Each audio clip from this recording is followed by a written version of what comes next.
amigos, sejam bem-vindos à nossa segunda parte, que vai tratar sobre as leis de terra de 1850. Então, na primeira videoaula, nós trabalhamos o seguinte, o conceito da terra, né, e o significado da terra em termos de produção e em termos de poder também, né? Nós passamos a entender que a terra ela não é só uma força produtiva, ela também é fonte de status e de poder, tá certo? Tanto econômico como também político. Entendido até aí? Então quem tem terra tem poder. Só que naquela época, durante o período colonial, a propriedade da terra não estava na mão dos senhores de terra, mas sim nas mãos da coroa portuguesa. E o rei fazia a distribuição dessas terras em que todos aqueles indivíduos, o qual nós comentamos na vez passada, eles passavam a explorar a terra, né, para gerar riquezas nela. E também, ao mesmo tempo, criar gerações de sucessores passaram também a explorar a terra, ou seja, tendo a posse da terra, o usufruto da terra, mas eles não tinham a propriedade da terra. Então, a propriedade da terra vai surgir a partir de quando? De 1850, durante a fase do Brasil imperial e após a independência do Brasil. Então, a independência do Brasil ocorre em 1822, mas somente em 1824 o Império Brasileiro, né, Dom Pedro I, vai fazer a primeira Constituição do Brasil, que é a lei máxima que vai reger a sociedade brasileira como um todo. Porém, a Constituição não vai tratar da questão da terra, ela não vai tratar da questão do trabalho. Era bastante complicado. Por quê? Porque esses senhores de terra, eles eram eles já estavam acostumados em usufruir da terra, se suceder nela através das gerações. Então, eles não se incomodavam muito com isso, né? Porém, essa situação vai mudar a partir de 1850. Aí nós vamos ver o contexto histórico aqui e depois as consequências das leis de terra. Porque essas consequências não são referentes somente àquela época. São referentes até hoje, né? Porque se a gente visualizar aqui esse slide, nós vamos ver que durante o decorrer da história, a questão da terra do Brasil ainda é fonte de disputa, fonte de conflito, né? Esse conflito que eles chamam de conflito agrário, e vira e mexe, vez ou outra, você vê um sindicalista rural sendo morto, um camponês sendo expulso das suas terras, com a família das suas terras. Você vê assassinato de quilombolas dentro dos quilombos, né, de lideranças quilombolas. Você vê assassinato de índios dentro das suas reservas, né, ou por garimpeiros, ou pelo próprio capital privado que tenta invadir e explorar essas terras de várias formas, correto? Então, quer dizer, a questão da terra no Brasil ainda é um assunto bastante sério e muito explorado no vestibular, tá certo? Beleza, né? Então tá, voltando aqui. Então, as leis de terra vão surgir durante a fase imperial, certo? Bom, quando o Brasil já estava independente, então não havia mais legislação portuguesa. Portugal não podia mais se intrometer nos assuntos, né, nacionais, porque o Brasil já era um país soberano. Então a legislação agora é brasileira, mas ela evitou tratar dessa temática que era bastante complicada. Por quê? Porque os próprios senhores de terra não queriam tratar disso. Porém, esse contexto histórico aqui de mais de 170 anos, ou seja, desde de 1850, é que a gente vai ver como é que ele vai interferir na atitude desses senhores em querer garantir, né, ou impedir o acesso à terra por trabalhadores livres ou gente pobre comum. A gente vai ver isso aqui agora. Vamos ver primeiro o contexto histórico há mais de 170 anos. Primeiro nós temos a pressão dos grandes proprietários de terra. Por que eles estavam pressionando? Eles estavam pressionando porque eles não eram considerados legalmente proprietários. Eles eram possuidores da terra, eles podiam explorar a terra, eles podiam usufruir da terra, pelo usufruto, então eles tinham apenas a posse da terra. Mas por que eles não faziam questão de ser proprietário de terra? Porque é o seguinte, eles não tinham fazer questão de ser proprietário porque a terra era muito barata. Então a terra não valia muita coisa, não valia quase nada. O que valia então era a mão de obra. Então quanto mais escravos o cara tivesse, mais rico e poderoso ele seria, porque ele poderia explorar mais terras. Então a terra não era bem o objetivo central desses grandes senhores aqui, né? Dessa elite colonial, né? Ex-elite colonial que agora já é elite imperial. Não é desses senhores de terra. O objetivo principal deles era garantir o controle da mão de obra. Só que a mão de obra, você lembra do slide anterior, é uma mão de obra escrava, certo? E, ao mesmo tempo, estava havendo pressões muito fortes, né, para se acabar com a escravidão no Brasil, através de leis abolicionistas, né? Que mais? Através da resistência dos escravos, que as fugas, né, e outras formas de resistência continuaram prosseguindo ao longo do tempo, e principalmente por conta de uma pressão externa da Inglaterra. Né? Por que a Inglaterra? Porque a Inglaterra era a maior potência mundial desde o século XVII e foi assim até o final da Primeira Guerra Mundial. No final da Primeira Guerra Mundial surge uma nova potência, que é os Estados Unidos, que a gente conversa isso já no terceiro ano, né? Tá certo? Então tá, nós temos uma pressão na Inglaterra, que é uma grande potência. A Inglaterra já estava na segunda fase da sua Revolução Industrial, certo? E queria abolir a escravidão, não por sentido humanitário, mas na perspectiva de que esses trabalhadores, ao se tornarem livres, eles se tornariam novos consumidores dos produtos ingleses aqui no Brasil, entenderam? Ou seja, eles queriam acabar com a escravidão no Brasil. E para isso, eles teriam que pôr fim ao tráfico negreiro. O que é o tráfico? É o transporte de pessoas, né, no caso da África, para a América. No caso, na condição de quê? Na condição de escravo, certo? Então, esses africanos traficados para a América seriam capturados pelos navios ingleses. Por quê? Porque na Inglaterra vai haver um grande debate para abolir a escravidão mesmo. Né? Aí, tem a questão humanitária? Até tem, mas também tem a questão da vantagem econômica também, né? De transformar esses ex-escravos em pessoas livres, ao mesmo tempo em consumidores dos produtos industrializados, né? Principalmente dos produtos industrializados ingleses. Vamos lá, então em 1830, mais ou menos, eles criam a Lei Aberdeen, né? Que começa a combater, 1840 na verdade, começa a combater o transporte de escravos no mundo inteiro. Ou seja, então a própria Inglaterra se deu autorização, né, usando a marinha inglesa, para abater ou capturar navios que estivessem transportando pessoas na condição de escravo. Tá certo?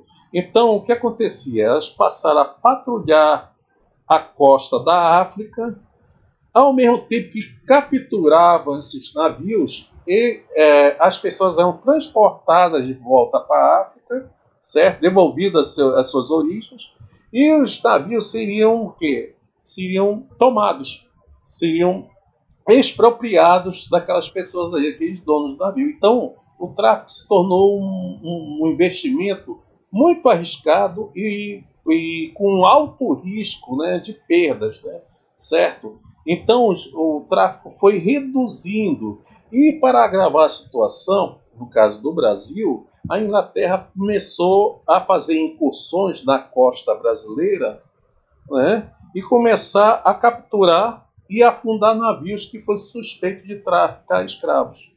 Então o tráfico negreiro está praticamente abolido. E para se consolidar isso, nós temos a Lei Eusébio de Queiroz de 1850, ou seja, proibindo o tráfico de escravos no Brasil. Aí já volta de novo a captura de indígenas, né, para compensar essa perda aí a falta de abastecimento de escravos. Ou seja, isso vai diminuir ou aumentar os custos de produção para os senhores de escravos?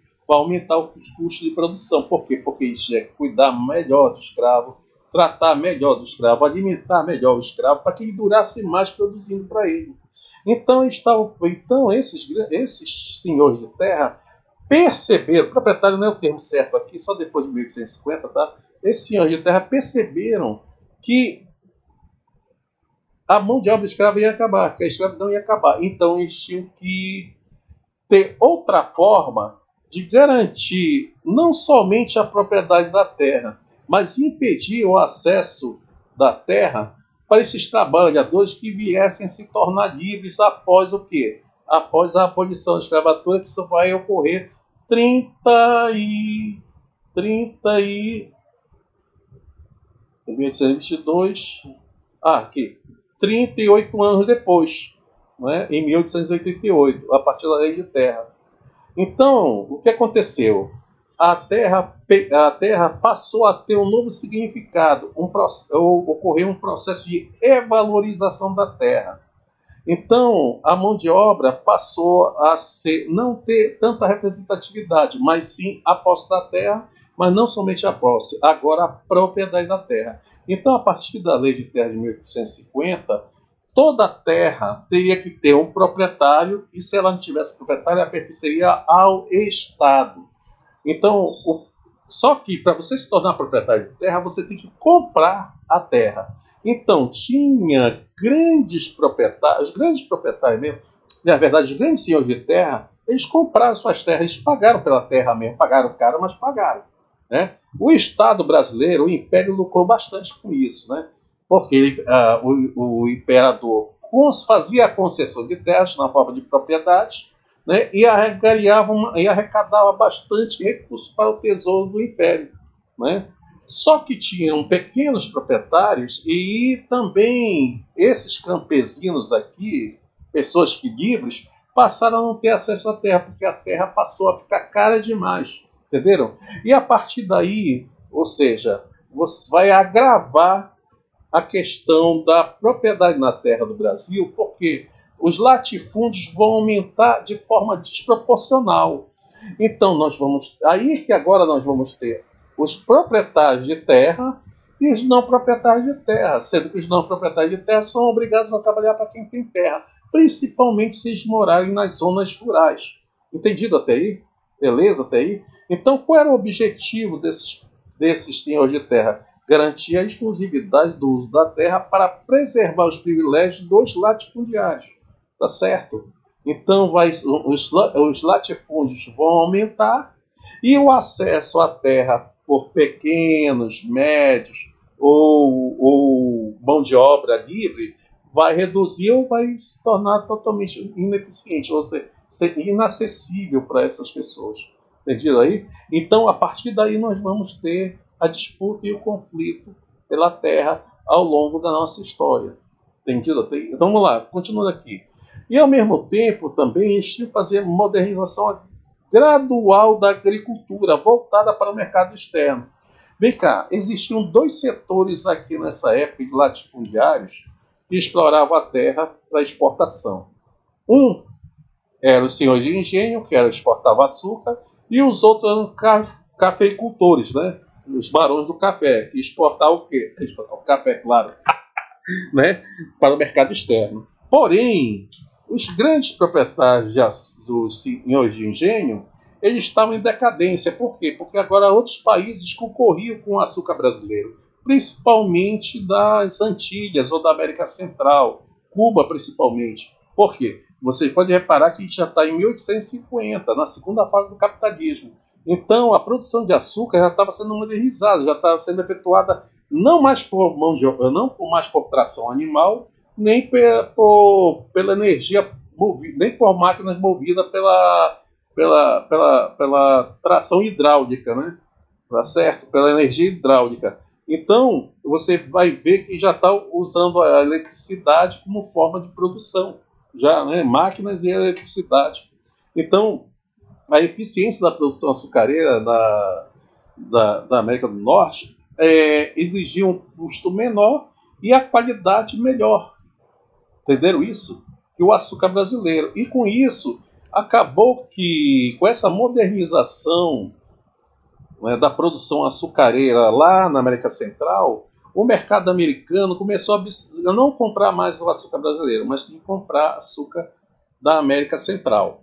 E depois teve a questão da Europa. A Europa também parou de estar importando açúcar do Brasil, porque passou a produzir açúcar da beterraba, né? Porque durante a Guerra Napoleônica foi-se obrigado, né, devido à questão das limitações das exportações da época e das guerras, a criar uma outra forma de produzir açúcar. Então, o açúcar de beterraba foi uma criação que até hoje, se você for ver lá na Europa, a maior parte dos europeus consome açúcar não do açúcar de cana, mas açúcar proveniente da beterraba. Então, quer dizer, esses senhores engenhos vão entrar em decadência e o açúcar não vai ser mais um artigo interessante para exportação. E para onde vai ser açúcar? Aí vai ser absorvido pelo mercado interno, tá certo? E aqui, quem vai entrar em ascensão vai ser justamente os cafeicultores.